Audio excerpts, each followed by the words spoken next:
Hello, I'm John Pollock, and this is Fight News Now, the MMA edition.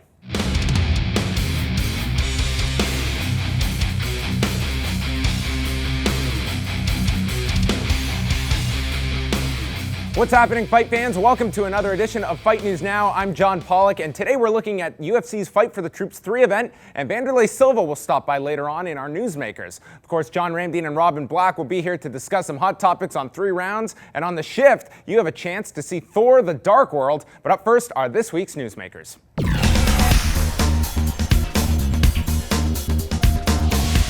Tim Kennedy prepares to strap on the gloves and return to the octagon, this time against Brazilian Jiu-Jitsu specialist Natal. Natal heads into this bout with a 3-fight win streak, while Kennedy is coming off of consecutive victories. Here's a closer look at this evening's main event. When the UFC announced its 3rd Fight for the Troops card, decorated Army Ranger Tim Kennedy was booked in the main event. His opponent was announced as former 205-pound champion and debuting middleweight Lyoto Machida. A win for Kennedy over the Dragon would have vaulted him up the middleweight rankings, but an injury bug would strike Michael Bisping and Machida would be shuffled over to face Mark Munoz in the main event of UFC Fight Night 30.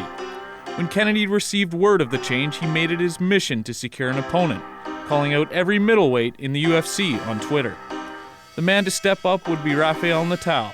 Sapo clearly doesn't have the name value that Machida does, but the BJJ black belt is riding a 3-fight win streak into the bout, including an exciting grappling display against Thor in his most recent outing.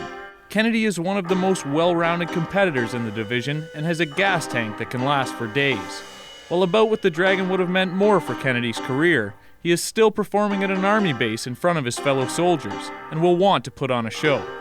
And for Sapo, this is a chance to elevate his own status against the toughest test of his career. The co-main event of the UFC Fight for the Troops 3 card features an intriguing battle between 2 female bantamweights as Liz Carmouche takes on Alexis Davis. For Davis, a win over the former title contender would make it 4 in a row, and the prospect of a title shot could be close. Here's a further look at the co-main event. At UFC 157, Liz Carmouche was involved in the first female pay-per-view main event in UFC history. Many women would have melted under the pressure, but Guerrilla's mental strength and toughness allowed her to give Ronda Rousey the toughest test of her career, including a near rear-naked choke finish in the early stages of the fight. However, the champ would later lock in her famed armbar, ending the fight late in the first round. Despite the loss, Carmouche's stock was way up, landing her a main card slot at UFC on Fox 8. The 29-year-old would put on a ground-and-pound clinic against Jessica Andrade. That's it, and it is all over! After her first win inside the octagon, the UFC would offer the former Marine the co-main event slot on its 3rd Fight for the Troops card, taking on Canadian Alexis Davis. Alligator may be best known for her bloody battle with Sarah Kaufman in Strikeforce, but the Cesar Gracie black belt has taken on a more methodical approach as of late and has racked up a 3-fight winning streak, including 2 submissions by rear naked choke. Could be it, it's over! Carmouche has the wrestling advantage in this one and will likely choose where this fight takes place. If it goes to the ground, we will see Guerrilla's ground and pound versus Alligator's slick submissions. But if this one stays standing, we could see 2 of the toughest women in the division punch each other in the face for 15 minutes. This one has Fight of the Night written all over it. The UFC has announced 2 title fights for their UFC 169 card that is set for Super Bowl weekend on February the 1st in the beautiful Newark, New Jersey. The card will feature the long-awaited return of Dominic Cruz as he meets interim bantamweight champion Bellator to unify those titles, and we'll also see Jose Aldo defend the featherweight title against Aldo-Lamas.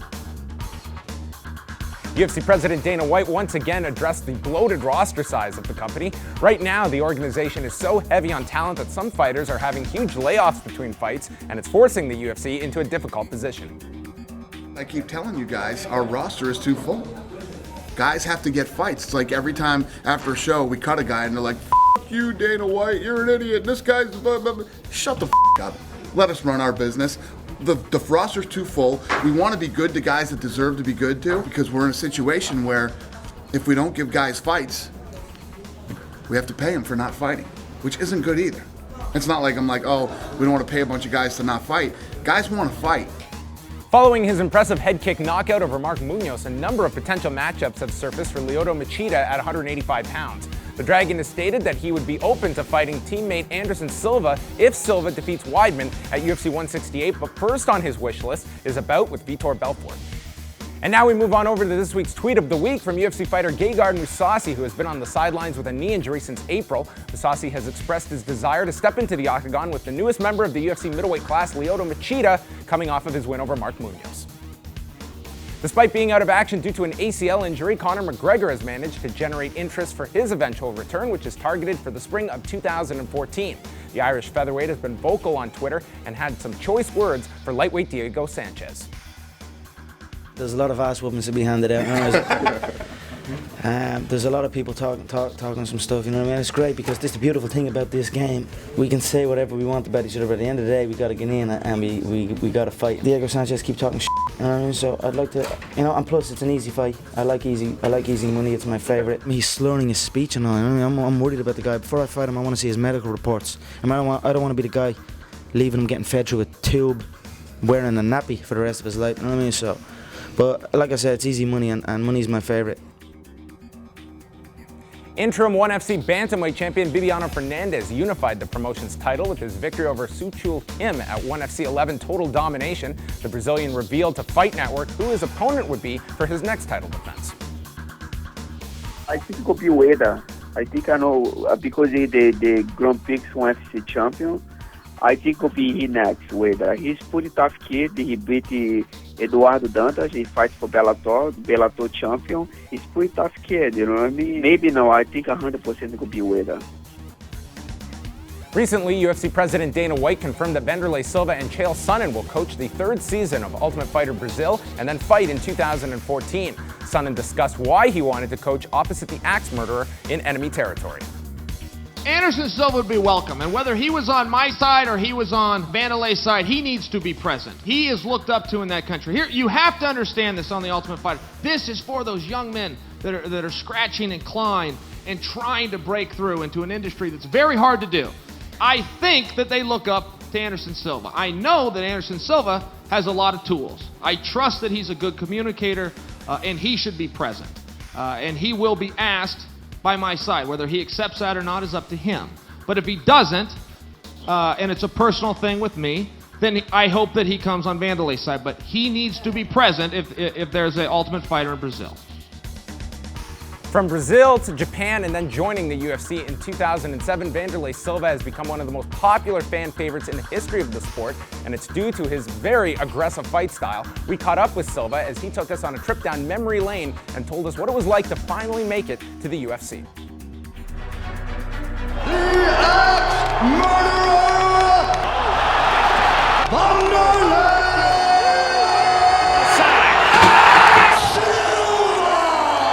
There's a lot of pressure, no? Because I came to the other event and I don't know fight with nobody. I fight against Chuck Liddell. The wait is finally over. Here we go, baby. This one fight and the result I lost, but I'm not too sad. I give anything, man. It's a great fight. And the Octagon Shock is for me, especially I can talking about me, is hard because the guys take off my best weapons. No, I can't kick in the ground. I can't give a knee in the ground. Kick in. There's a kick by Wanderlei Silva, blasting away in the referee. When I fight Bisping, I knock out him in the last round, man. I'm so close. This is a reflex, you know.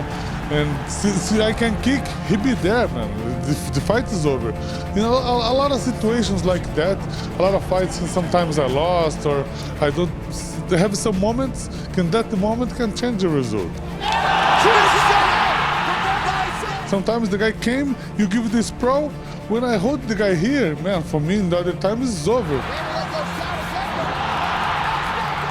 But right now, no, we need to adapt the things, but I personally, I understand that.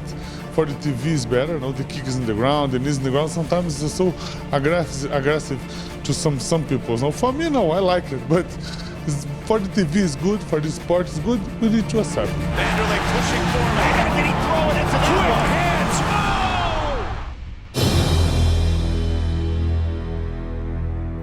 And we are joined right now by John Ramdien, and coming off that look at the career of Wanderlei Silva, John, I'm sure it brings back lots of memories for you, particularly during his run in Pride. For me, it's those 3 fights with Kazushi Sakuraba that really stand the test of time for me, just in terms of their importance. Yeah, I mean, Wanderlei Silva, one of the reasons why this guy is so important is because he always delivered exciting fights. You talk about the Sakuraba fights, you look at the Crow Cop fights, his loss to Dan Henderson, which I was there live to see him lose his title, unfortunately. But when he made the move over to the UFC, for years everybody talked about what would happen if Wanderlei Silva and Chuck Liddell got in the ring. We saw it, and it personified mixed martial arts. Coming up on 3 rounds, I understand you guys are going to be chatting some fencing. Yes, we're talking about fencing, men's épée, and women's foil. I can't wait. Are you out of your mind? We're talking about the rematch between Eddie Alvarez and one of the best lightweights in the world, Michael Chandler. This one is going to knock your socks off. It would be more exciting if it had a saber involved on live television, but that's all coming up. John Ramdien and Robin Black when we continue on Fight News Now.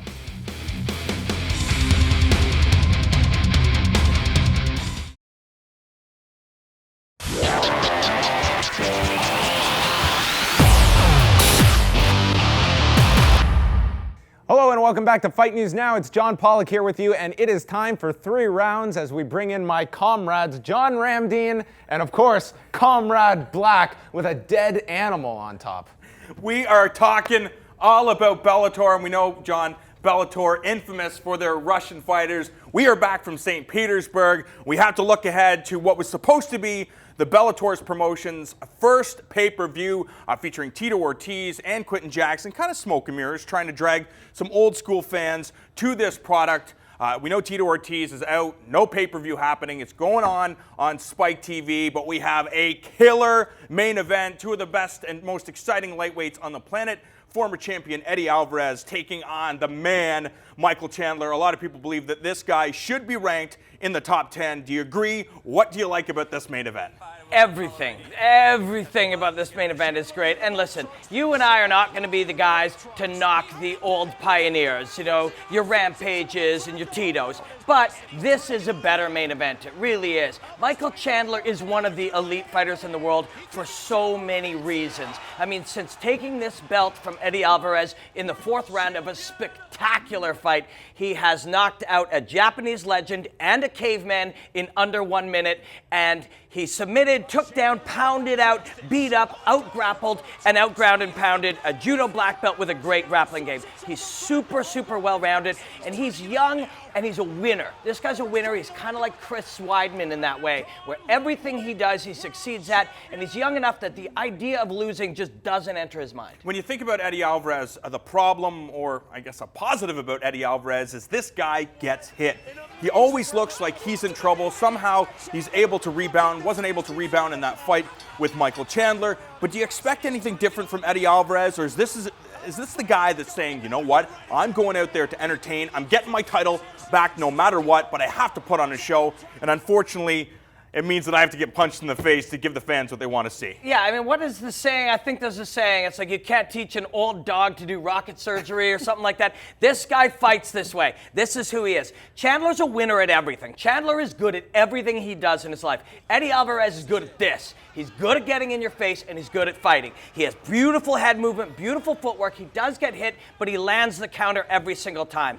And you know what? He's a guy who avenges his losses. His last marquee loss before Chandler was to Aoki, and he just absolutely disposed of him in the 1st round. In the 2 wins that he has, both knockouts since losing to Chandler, he has looked absolutely dominant, but it's only 2 fights in those 2 years. He hasn't been busy. He's had the contract thing. This is a must-win for him. His legacy is he's the best fighter at 155 pounds outside of the UFC. You lose to this guy, and this guy is undeniably the best fighter at 155 pounds outside of the UFC. It's a must-win, and the last fight was so good, and this one's going to be just as good. Bellator 106 should be titled The Rematch as plural. Yeah. Eddie Alvarez, Michael Chandler, King Mo versus Emmanuel Newton, and Pat Curran taking on Daniel Strauss. Pat Curran, again, one of the best 145-pound fighters fighting outside of the UFC, and if he was in there, we know that he'd be ranked top 10. The guy has outstanding wrestling, coming from Florida, where he built his skills, and then his cousin, Jeff Curran, one of the best coaches and one of the pioneers of mixed martial arts. Outstanding jiu-jitsu game, but it's his boxing skills that really shine, I think, above a lot of people in the 145-pound class. In this rematch with Daniel Strauss, he defeated them in the first fight, knocked him out. Anything different going into the second fight? Yeah, we called that fight. I think it was XFO 29, and we called the recall of it up here in Canada. And if you remember that one, I mean, he was heads and tails above Strauss then. I think he's even further above him now. You know, you talk about Curran's boxing. It's not just his boxing, but his boxing for MMA. It's as good as anybody in the world. You know, we talk about Dos Santos' boxing. Dos Santos is a good puncher. This guy's a good boxer. His head moves well. He tucks his chin well. He's mentally super strong. He counters, and he has that very predictable idea of, you know, maybe you'll give away round one, but not get hurt, to come back, learn a little more, learn a little bit more, and be dominant at the end. He's in great shape. Every one of his fights is spectacular. Every one has some similarities to the other than the odd head kick on a Sandro or the odd thing like that. But he is very much a fighter you can bank on, and I bank on him winning this one again. These two athletes have a responsibility when you consider the fact that Daniel Strauss, over his last 5 or so fights, at least 4 of those have been decisions. A lot of people say that he's conservative, but he knows how to win. Pat Curran can play that same game. Do these guys abandon that game plan and say, you know what, we're here to help build the Bellator promotion, because if the promotion grows, we're going to grow as stars, and the only way to attract the casual fans are to throw down and make sure the fans get their money's worth, and that again means somebody getting hit in the face. I think if you're Strauss, you got to win the way that you dance with who brung you, and you win the way you've been winning, and that is managing the rounds, making sure that you're doing a little more than he's doing to you, and to do that, you can't over-engage. But for Curran, this is a statement fight. You know, where does Curran go from here? Yeah, he lost to Alvarez at 155, which is kind of incestuous. And it's a thing about Bellator. It's everybody has a connection. It's 6 degrees of Kevin Bacon all the time there. But I think if you're Curran, you have to make a statement. You got to finish this, and you got to say, who is out there for me? I'm the best 145-pounder. Find me somebody. We also got to talk about the guys from Fight Master: Joe Riggs, Mike Bronzoulis. I like this fight. Joe Riggs, another one of those guys that helped, not pioneer the sport, but helped build the sport when not a lot of stars were in the UFC. The guy fought Matt Hughes, he fought Nick Diaz, then he fought him again in the hospital. Yeah. This is a guy that, you see him back, ready to make some money in mixed martial arts. I think this is a perfect fit. Now he's got to go and show everybody what he's made of. Yeah, this is Joe Riggs 4.0. We had fat Joe Riggs, we had really good Joe Riggs, we had drugged out Joe Riggs, and now we have resurgent Joe Riggs. And it's great to see. You see a great story like this. If he can come back and win this fight, it'll just put a punctuation on a great path for him. John Pollock, besides Eddie Alvarez and Michael Chandler, what fight are you looking forward to? Definitely the Pat Curran fight. I think it's going to be an interesting fight. Daniel Strauss has had a ton of setbacks. For those that are putting money on these fights, remember this. Joe Riggs is the same age as me, and I think that goes a long way of the miles on this guy's body. Thank you guys very much. You can catch more of Randy and Robin on 5 Rounds every Monday night at 7 Eastern Time. Stick around, because after the break, we go toe-to-toe with the God of Thunder, and we still have this week's viral video, which is a tribute to the late Rodney Anawahi, coming up.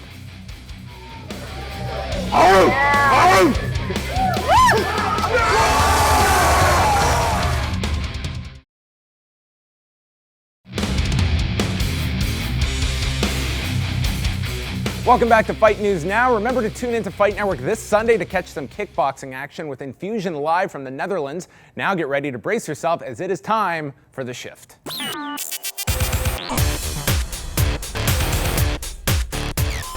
The God of Thunder returns in Marvel's Thor: The Dark World, which hits theaters in 3D on November 8th. Here's a closer look at what you can expect. After all this time, now you come to visit me, brother. Why? To mock? I need your help. But I wish I could trust you. If you did, you'd be the fool I always took you for.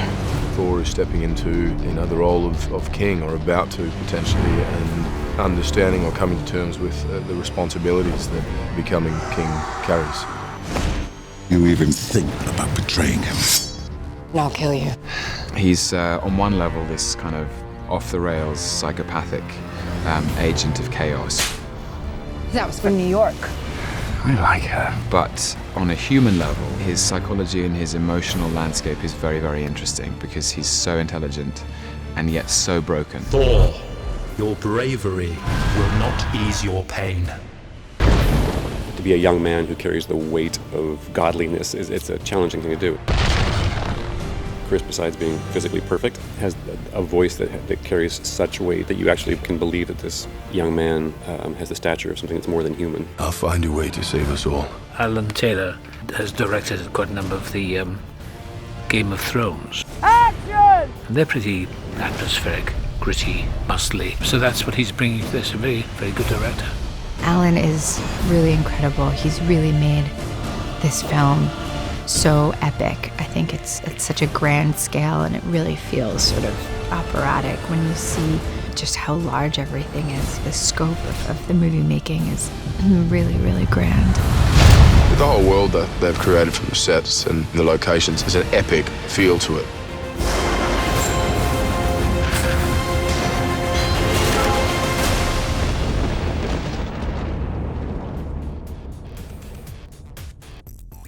Hey, if you're in the Toronto area, you could win tickets to the advanced screening of Marvel's Thor: The Dark World on November 6th at 7 p.m. at the Scotiabank Theatre.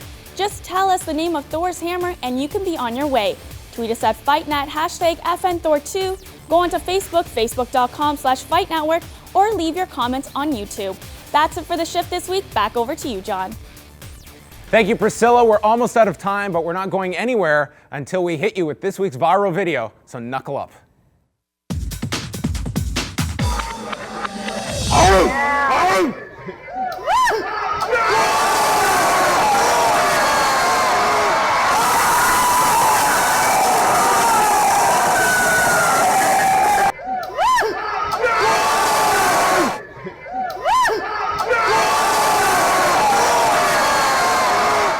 You should have seen him what he was doing the night before that. And that wraps it up for another edition of Fight News Now. I want to thank Bibiano Fernandez and, of course, Vanderlei Silva for stopping by. Don't forget to check out the MMA Report every Thursday on FightNetwork.com. Sean Wheelock and Loretta Hunt will be joining me this week. That will also be up on iTunes. And you can catch all of our work at youtube.com/FightNetwork.